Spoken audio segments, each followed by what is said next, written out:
खाने के फौरी बाद नहाने से फालिश का अंदेशा होता है। मूली को रात के वक्त खाने से सख्त परहेज करें क्योंकि इसे हजम करना मुश्किल होता है। गर्म दूध के फौरन बाद पानी पीने से खांसी लग जाती है। चने और जौ का आटा मिलाकर रोटी पकाने से शुगर कंट्रोल रहती है। मुसलसल और बहुत ज़्यादा प्याज खाने से चेहरे पर झाइयाँ पड़ सकती हैं। नींद ना आती हो तो सोने से पहले पाँव के तलवों पर खालिस सरसों के तेल की मालिश करें और 2 चमचे शहद खा लें। आम और लसोड़े का अचार खाने के बाद पानी पीने से नज़ला, ज़ुकाम और खांसी का सख्त अंदेशा होता है।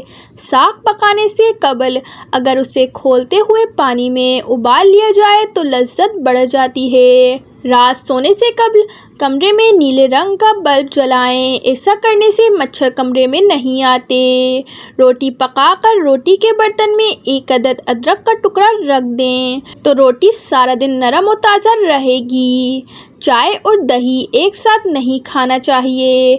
जब ये दोनों पेट में एक साथ मिलती हैं तो निज़ाम हाजमा को सुस्त कर देती हैं। ज़ुकाम के खात्मे के लिए थोड़ी सी चीनी दहकते हुए कोयलों पर डालकर इसका धुआं सूंघें।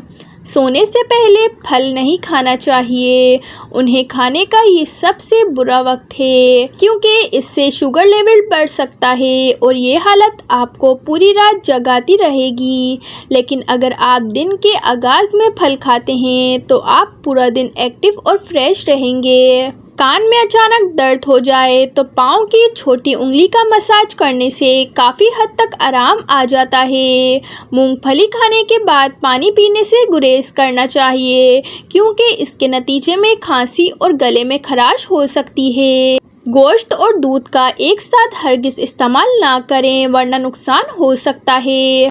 अगर थोड़े से काम में थकन हो जाती है तो मुनक्का या किशमिश इस्तेमाल करें। सुबह सूरज निकलने से पहले 1 चुटकी कच्चे चावल फाँक लेने से जिगर मजबूत होता है। केले का शेक बेहद पसंद किया जाता है लेकिन तिब्बे तहकीक में ये बात भी सामने आई है कि केला और दूध एक साथ खाने से पेट खराब हो सकता है। अगर माहवारी के दिनों में पेट और टांगों में दर्द होता है तो नीम के पत्ते और अदरक का रस मिलाकर पीने से आराम आ जाता है।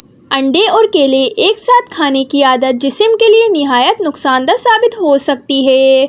कोई भी चीज़ तलते हुए कढ़ाई में 2 या 3 बूंद लीमू के रस की डाल दें तो तेल तली हुई चीज़ों में कम जज्ब होगा। बगलों में पसीने की शिद्दत में कमी के लिए नहाने के बाद बगल में फिटकरी का एक टुकड़ा फेर लें और फिर वहां पानी बहाएं। मसला दूर हो जाएगा। बाज़ औक़ात गोश्त जल्दी पकता नहीं, इसके लिए इसमें लहसुन की दरमियानी वाली 1-2 डंडियाँ हंडिया में डाल दें। गोश्त आसानी से पक जाएगा। नाजरीन, वीडियो पसंद आई हो तो लाइक कर दें और मज़ीद वीडियोज़ देखने के लिए चैनल को सब्सक्राइब कर दें।